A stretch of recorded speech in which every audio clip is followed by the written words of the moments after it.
आउज़ुबिल्लाहि मिनश्शैतानिर्रजीम बिस्मिल्लाहिर्रहमानिर्रहीम। अस्सलाम वालेकुम डियर स्टूडेंट्स, उम्मीद है आप सब खैरियत से होंगे।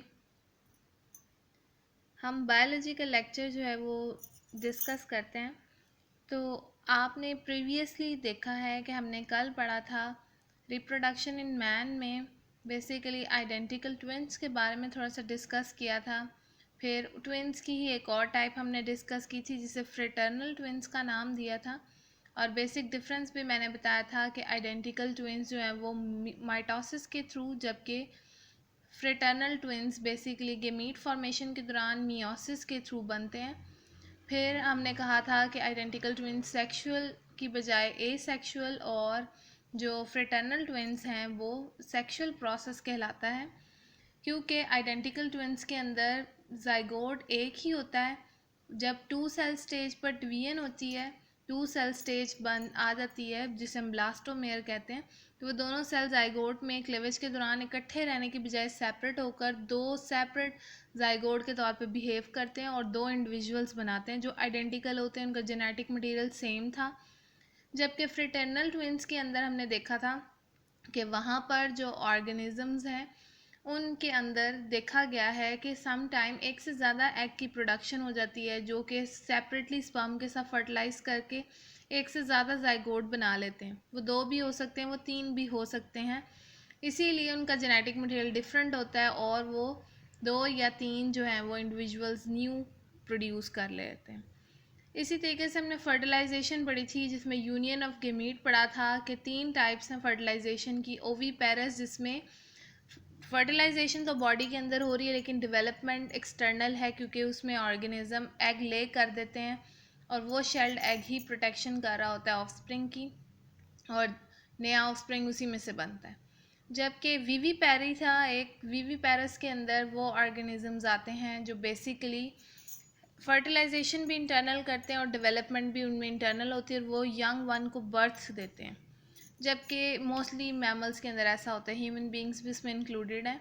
जबकि एक ओवोविविपेरस था जिसके अंदर ऑर्गेनिजम्स में बेसिकली होता यह है कि वो फर्टिलाइजेशन इंटरनल करते हैं, डेवलपमेंट भी इंटरनल करते हैं, लेकिन उसके बाद वो एग ले करते हैं और एग ले करने के बाद वो उस एग को हैच करते हैं जैसे डकविल प्लेटिपस के अंदर, और उस हैच्ड एग में से फिर इंडिविजुअल जो है वो प्रोड्यूस होता है। ठीक है, ये तो बेसिकली कल हमने जर्नल पढ़ा था रिप्रोडक्शन के हवाले से। आज हमने बेसिक टॉपिक पढ़ना है, that is sexual reproduction in man, जिसमें हम मेल और फीमेल रिप्रोडक्टिव सिस्टम को डिस्कस करेंगे। ठीक है, ये इम्पॉर्टेंट पार्ट है इसका, रिप्रोडक्शन वाले चैप्टर का। इसमें से शॉर्ट क्वेश्चंस बन सकते हैं बहुत सारे। सबसे पहले तो रिप्रोडक्शन इन मैन हमने स्टार्ट करना है, जिसमें हम देखते हैं कि मेल और फीमेल दो डिफरेंट जेंडर्स हैं जिनका सेपरेट रिप्रोडक्टिव सिस्टम एग्जिस्ट कर रहा है ह्यूमन बींग्स के अंदर। तो फर्स्ट ऑफ ऑल हम डिस्कस करेंगे male reproductive system. Male reproductive system में यहाँ पर शॉर्ट क्वेश्चन जो आ सकता है वो है कि आप मेल रिप्रोडक्टिव सिस्टम के डिफरेंट पार्ट्स को डिस्क्राइब करें, कौन कौन से पार्ट्स एग्जिस्ट करते हैं मेल रिप्रोडक्टिव सिस्टम में। तो मेल रिप्रोडक्टिव सिस्टम के अंदर सबसे पहले तो है एक्सटर्नल जेनेटिलिया। ठीक है, आप कह सकते हैं कि इनकी बॉडी कवरिंग है, बॉडी कैविटी होती है जिसको हम सुक्रोटम का नाम देते हैं। उस सुक्रोटम के अंदर इनका जो बेसिक रिप्रोडक्टिव ऑर्गन है पेयर की फॉर्म में एग्जिस्ट करता है जिसको हम टेस्टिस का नाम देते हैं। ठीक है, ये जो टेस्टिस हैं इनका काम है स्पर्म प्रोड्यूस करना। फिर मेल्स के अंदर बेसिकली एक ऑर्गन होता है जिसे हम मेल कॉपुलेटरी ऑर्गन कहते हैं, और यही कॉपुलेटरी ऑर्गन ट्रांसफ़र करता है स्पर्म को after production into the female reproductive tract. Female body के अंदर जब लॉन्च किया जाता है स्पर्म को तो वो इस कॉपुलेटरी ऑर्गन के थ्रू किया जाता है, तो ये इसलिए हेल्पफुल है। टेस्टिस में स्पर्म बन रहे हैं और इस कॉपुलेटरी ऑर्गन के थ्रू ट्रांसफ़र हो रहे हैं। फिर सेमिनिफेरस टिब्यूल्स हैं मेल्स के अंदर, जो एक बहुत ही कॉम्प्लेक्स किस्म की टिब्यूलर सिस्टम है जो मेल्स में एग्जिस्ट करता है। इनमें ही सर्टोली सेल्स एग्जिस्ट करते हैं जिसका काम स्पर्म की नरिशमेंट करना है, उसको फूड देना है, उसको सर्वाइवल में हेल्प करवाना है। फिर वास्ट डिफरेंस है एक पार्ट मेल रिप्रोडक्टिव सिस्टम का, जहाँ से होता हुआ स्पर्म चला जाता है एपिडिडमस तक। Epididymis another part of a reproductive system of male, और देन वही स्पर्म एपिडिडमस से ट्रांसफ़र हो जाता है यूरिनोजेनिटल डक्ट के अंदर, ठीक है। ये वो ट्यूब है जहाँ से स्पर्म और यूरिन दोनों बॉडी से एक्सक्रीट आउट होते हैं, बाहर डिस्चार्ज कर दिए जाते हैं, ठीक है। तो ये बेसिकली मेल रिप्रोडक्टिव सिस्टम के पार्ट्स हैं। एक्सटर्नल जेनिटेलिया, टेस्टिस का एक पेयर है जो स्क्रोटम यानी बॉडी कैविटी के अंदर लाई कर रहा है। देन मेल कॉपुलेटरी ऑर्गन है जिससे स्पर्म ट्रांसफ़र हो रहा है। फीमेल के अंदर सेमिनिफेरस ट्यूब्यूल है, सर्टोली सेल्स हैं जिनका काम नरिशमेंट देना है। फिर sperm vas deferens, then epididymis से होता हुआ यूरिनोजेनिटल डक्ट में जाता है, वहाँ से डिस्चार्ज हो जाता है, ठीक है, बॉडी से बाहर। ये आपको मेल रिप्रोडक्टिव सिस्टम थोड़ा सा डिस्क्राइब किया हुआ है। अगर हम स्टार्ट करें तो यहाँ पर ये जो बॉडी कैविटी है ये स्क्रोटम कहलाती है।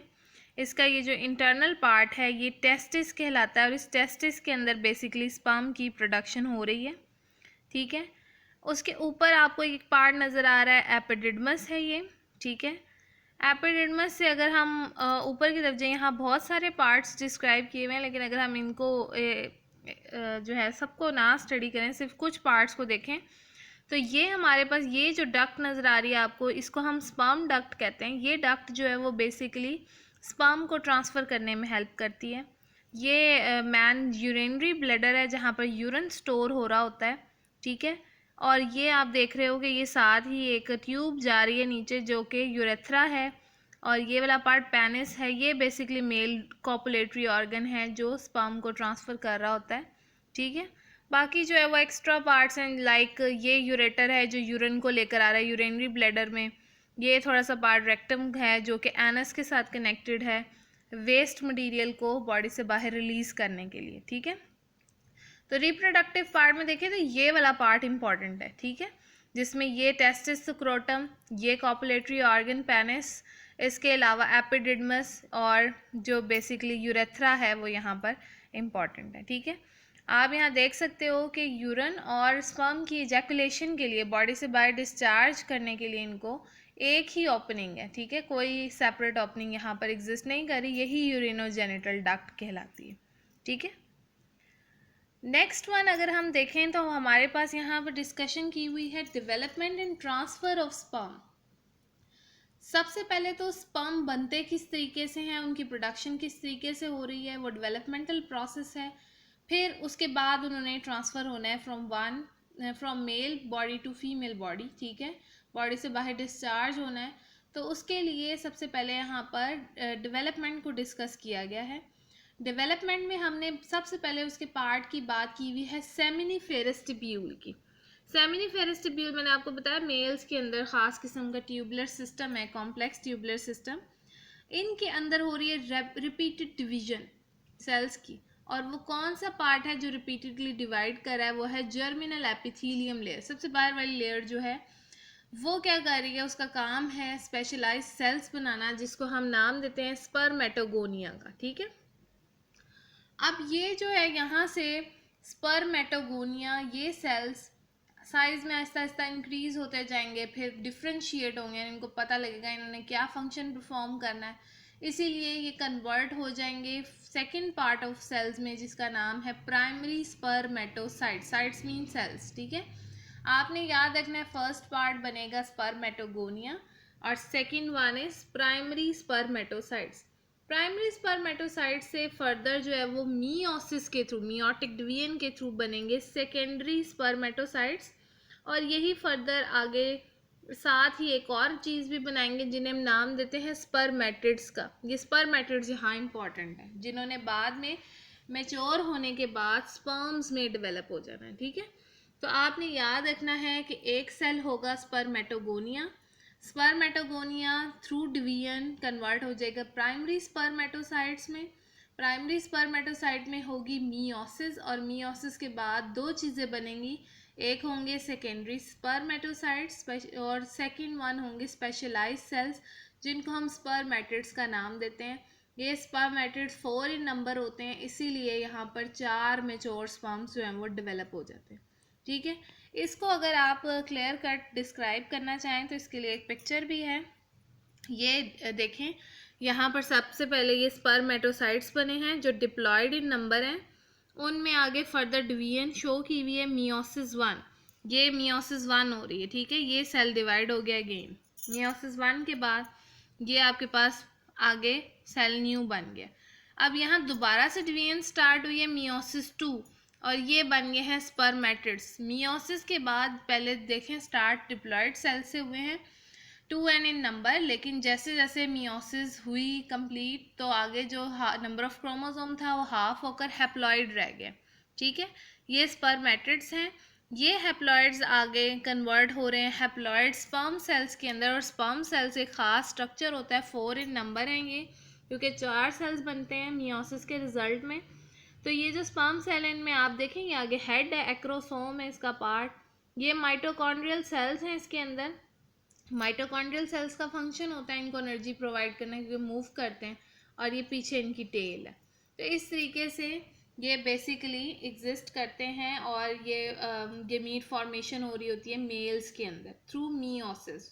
मियोसिस की 2 स्टेजेस होती है, मियोसिस 1 एंड 2, तो दोनों कंप्लीट होती हैं तो एंड पर आपके पास 4 नए सेल्स बन जाते हैं। तो यहाँ 4 वो स्पर्म सेल्स हैं जो प्रोड्यूस हो रहे हैं, ठीक है। मियोसिस 1 के बाद 2 ही सेल्स बनते हैं, जैसे यहाँ 2 शो किए हुए हैं आपको, ठीक है। अच्छा, बैक हों दोबारा से, तो डेवलपमेंटल प्रोसेस में यही 4 चीज़ें बन रही हैं, spermatogonia, primary spermatocyte, secondary spermatocyte, spermatids, और spermatids are converted into sperm cells. आपसे यहाँ शॉर्ट क्वेश्चन पूछा जा सकता है, हाउ स्पर्म्स प्रोड्यूस, कैसे प्रोड्यूस होते हैं वो, या उनकी डेवलपमेंट कैसे होती है, तो आपने ये बताना है, ये 4 पॉइंट्स हैं इसके। अच्छा, इसके बाद अब ये स्पर्म्स प्रोड्यूस हो गए हैं तो इन्होंने सरवाइव करना है बॉडी के अंदर, वहाँ पर फिर एक ख़ास किस्म का फ्लूइड सिक्रीट आउट होता है, जो कहाँ से होता है, थ्रू सर्टोली सेल्स, ठीक है।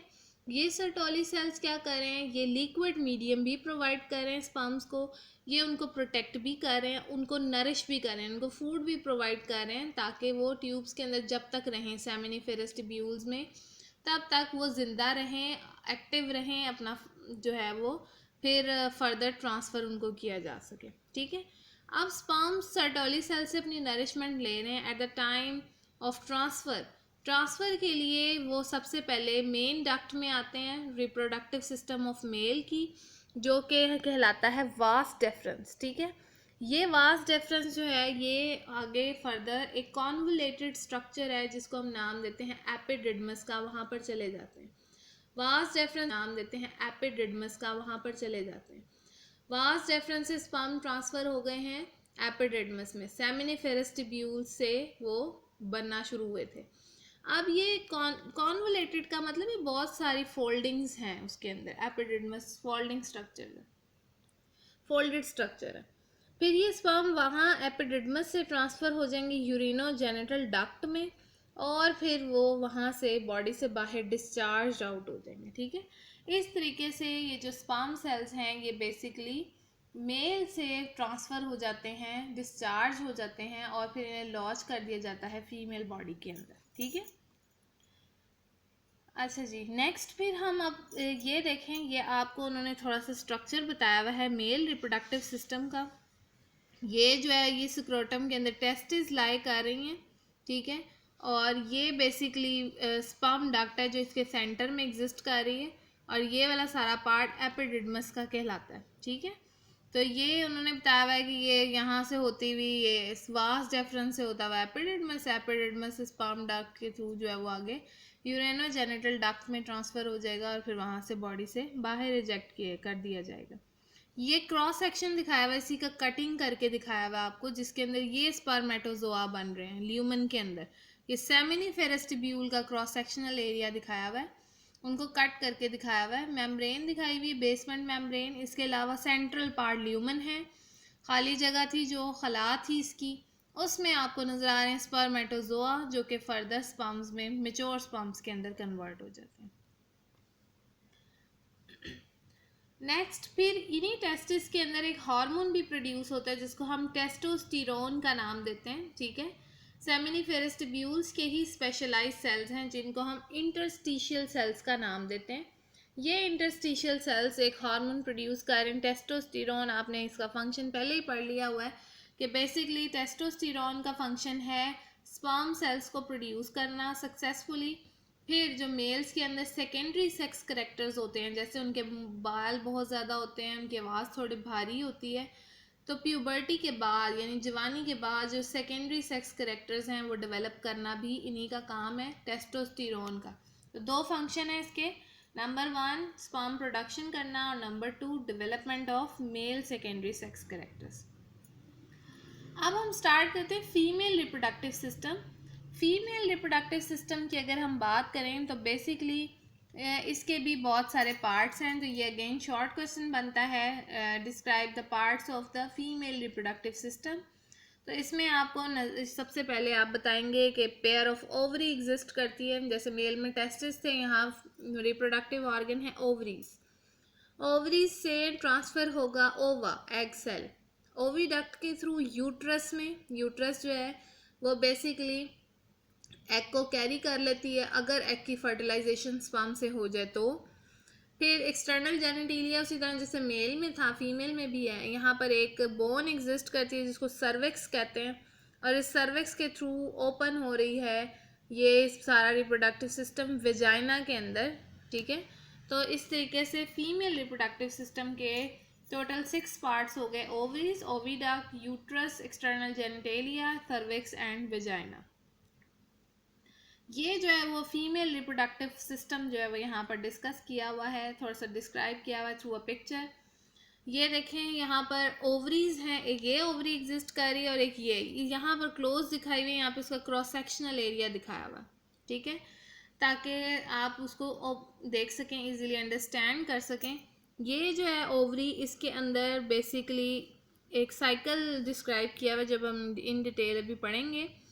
ये एक्सेल है, ठीक है। एक्सेल किसके अंदर बनता है, वो एक स्पेशलाइज स्ट्रक्चर होता है जो ओवरीज में प्रोड्यूस हो रहा होता है, फॉलिकल्स कहलाते हैं। जैसे मैं आपको पहले भी कहा था कि फॉलिकल्स जो हैं वो बेसिकली इसी तरह से है जैसे सीपी होती है, सीपी का हार्ड शेल फॉलिकल है और उसके अंदर जो मोती प्रोड्यूस होता है वो एग शेल है, एग सेल होता है, ठीक है। तो ये इसी तरीके से फॉलिकल है और फॉलिकल के अंदर एग सेल प्रोड्यूस हो रहा है। ये ओविडक्ट है जहाँ से ये एग ट्रांसफ़र हो जाता है यूट्रस की वॉल के साथ, जाकर अटैच हो जाएगा अगर इसकी फर्टिलाइजेशन हो जाएगी, ठीक है। तो ये यूट्रस बॉडी है।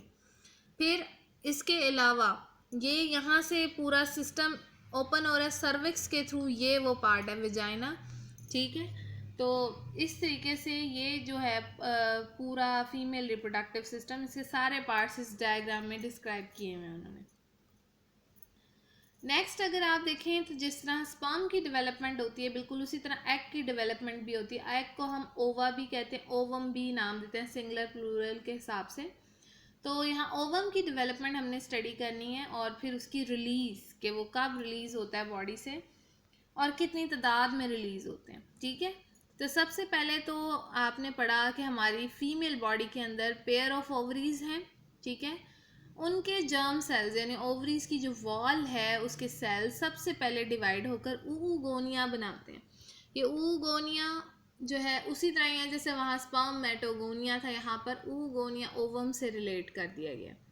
oogonia फर्दर डिवाइड होगा माइटोसिस के थ्रू और सबसे पहले बना लेगा प्राइमरी oocytes, जैसे वहाँ बने थे प्राइमरी स्पर्मेटोसाइट्स, ठीक है। फिर प्राइमरी oocytes मियोसिस करेंगे अगेन और उसके बाद हैप्लॉइड सेल्स बना लेंगे, one is secondary oocyte and साथ ही एक चीज़ बनती फर्स्ट पोलर बॉडी, ठीक है। फिर उसके बाद सेकेंड मियोटिक डिवीजन होती है जिससे फाइनली ओवम बनता है, ठीक है, और साथ में बनती सेकेंड पोलर बॉडी, ठीक है।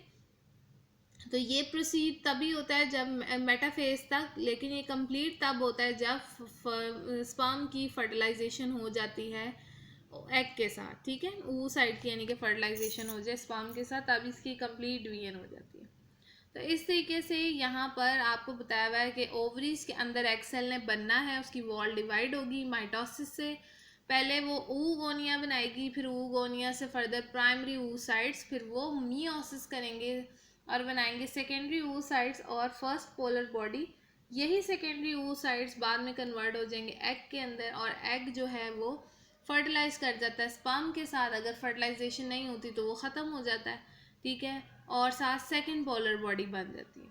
अब वो एग सेल जो है वो तो बन रहा है ओवरीज के अंदर, अब वहाँ से उसने रिलीज़ होना है, ठीक है, तो वो डिस्चार्ज होता है ह्यूमन बींग्स के अंदर, और मोस्टली ओवरी के अंदर से एक ही टाइम में एक ही एग सेल प्रोड्यूस हो रहा होता है, ठीक है। सम बहुत कम केसेस में एक से ज़्यादा एग सेल बनते हैं, तो फिर वो ट्विंस के अंदर आ जाता है, फ्रेटर्नल ट्विंस में, लेकिन मोस्टली एक ही एग सेल बन रहा होता है, वो एक ही टाइम पर रिलीज़ हो रहा होता है, डिस्चार्ज होता है, तो इसीलिए हम उसको ओव्यूलेशन का नाम देते हैं इस प्रोसेस को, ठीक है। अच्छा, यहाँ पर अगर हम देखें तो गेमीट फॉर्मेशन बताया हुआ है ह्यूमन फीमेल रिप्रोडक्टिव सिस्टम के अंदर। तो यहाँ पर आप इस तरह देखें, सबसे पहले बना oocyte, ठीक है, जो डिप्लॉयड था 2n इन नंबर, उसमें भी अगेन मियोसिस हुई है, मियोसिस 1, ये बन गई है पोलर बॉडी, ठीक है, 7 बने हैं सेकेंडरी oocyte, ये पोलर बॉडी छोटी है, सेकेंडरी oocyte का सेल बड़ा है। फिर ये आगे फर्दर पोलर बॉडी तो खैर ऐसे हैप्लॉइड साथ ही अटैच्ड रहती हैं, लेकिन जो सेकेंडरी oocyte है वो मियोसिस 2 करता है अगेन और कन्वर्ट हो जाता है एग सेल के अंदर, ठीक है। तो ये हमारे पास ओवरऑल गेमीट फॉर्मेशन है ह्यूमन फीमेल रिप्रोडक्टिव सिस्टम के अंदर, ठीक है। अच्छा, इसके बाद उन्होंने थोड़ा सा डिस्कस किया कि ये जो ओवम है अब इसने ट्रांसफ़र होना है, तो ये ट्रांसफ़र होता है ओविडक्ट के थ्रू, एक और ट्यूब है जिसको हम फेलोपियन ट्यूब भी कहते हैं और इसको हम यूट्राइन ट्यूब भी कहते हैं, ठीक है, यूट्रस के अंदर क्योंकि इसने भेजना है इसको, ठीक है। तो ओवरीज में एग बना, वहाँ से ये ट्रांसफ़र हुआ ओविडक्ट ट्यूब के थ्रू, किसके अंदर, फेलोपियन ट्यूब में या यूट्राइन ट्यूब के अंदर। यूट्राइन ट्यूब ओपन हो रही है यूट्रस में, ठीक है। यूट्रस एक मोस्ट इम्पॉर्टेंट पार्ट है, अगर फर्टिलाइजेशन हो जाती है तो ये एग जो जाइगोट बन चुका है अब, वो यूट्रस में जाके इम्प्लांट हो जाता है और फिर वहाँ डेवलपमेंट स्टार्ट होती है और फाइनली बेबी वहाँ पर जो है वो डेवलप होता है, ठीक है। तो इस तरह से फर्टिलाइजेशन ओवम की हो जाती है at a proximal part of oviduct, ठीक है। जब ओव्यूलेशन होती है, फॉलिकल में से एग सेल बाहर आता है ओवरीज के अंदर से, तो वो वहाँ से ओविडक्ट में जाता है, जैसे ही ओविडक्ट में जाता है अगर तो वहाँ पे स्पर्म सेल्स मौजूद होंगे तो वो उसके साथ फर्टिलाइज कर जाते हैं, ठीक है, और फर्टिलाइज करने के बाद वो वहाँ से यूट्राइन ट्यूब में चला जाता है ओवम जाइगोट की फॉर्म में जो फर्टिलाइज हो चुका होता है, और वहाँ से वो यूट्राइन ट्यूब से ओपन हो जाता है यूट्रस में। यूट्रस में जब वो एंटर होगा तो क्योंकि वो फर्टिलाइज हो चुका है तो वो इम्प्लांट हो जाता है, इसको हम कंसीविंग का प्रोसेस कहते हैं। कंसीव हो गया एग सेल, जो जाइगोट बन चुका था, फर्टिलाइज हो चुका था, अब ये फर्टिलाइज्ड ओवम वहाँ यूट्रस के अंदर जाकर लग जाता है उसकी वॉल के साथ, ताकि फर्दर डेवलपमेंट स्टार्ट हो सके, ठीक है। यहाँ पर एक खास टर्म डिस्क्राइब की हुई है जो शॉर्ट क्वेश्चन के हवाले से इंपॉर्टेंट है, उसको हम प्लेसेंटा का नाम देते हैं। प्लेसेंटा की डेफिनेशन क्या है, ये जो है वो एक ख़ास कनेक्शन है जो इस्टेब्लिश होता है between uterine and foetal tissue. Foetus जो है वो यहाँ पर डेवलपिंग बेबी को कहा गया है, जो जाइगोट से डेवलप हो रहा था, तो उसके टिश्यूज़ और यूट्रस जो कि मदर की वॉल थी उसके दरमियान में कनेक्शन है जिसे हम प्लेसेंटा कहते हैं। ये मदर और बेबी का कनेक्शन जो है वो क्या है, किस लिए है, that is for exchange of oxygen, carbon dioxide, waste material, nutrients और डिफरेंट अदर मटेरियल्स, ठीक है। क्योंकि फीटस को सरवाइव करने के लिए कार्बन डाइऑक्साइड एक्सचेंज करना उसके लिए ज़रूरी है, उसको ऑक्सीजन चाहिए, फिर वेस्ट मटेरियल रिमूव होना चाहिए उसकी बॉडी से, फूड मिलता रहना चाहिए उसको, तो वो सब मदर उसको प्रोवाइड करिए प्लेसेंटा के थ्रू, ठीक है। फिर फाइनली यूट्रस जो है वो आपने पढ़ा है कि ओपन हो रही है सर्विक्स के थ्रू वेजाइना में, और यूरेथ्रा जो कि यूरिन को रिलीज़ करता है फीमेल बॉडी के अंदर, उसकी ओपनिंग यहाँ पर सेपरेट है, वेजाइना की सेपरेट ओपनिंग है बॉडी में, ठीक है। तो इसका मतलब ये हुआ मेल्स के अंदर एक ही ओपनिंग है जहाँ से यूरिन और स्पर्म रिलीज आउट हो रहे हैं, लेकिन फीमेल्स के अंदर सेपरेट ओपनिंग्स हैं वेजाइना और यूरिन की रिलीज़ के लिए, यूरेथ्रा के लिए, ठीक है। तो ये ओवरऑल फीमेल रिप्रोडक्टिव सिस्टम है। आई होप ये आप अच्छी तरीके से इसको अंडरस्टैंड कर लेंगे और इसको अच्छे तरीके से याद कर लेंगे, इसमें से बहुत सारे शॉर्ट क्वेश्चंस बन सकते हैं। Thank you so much.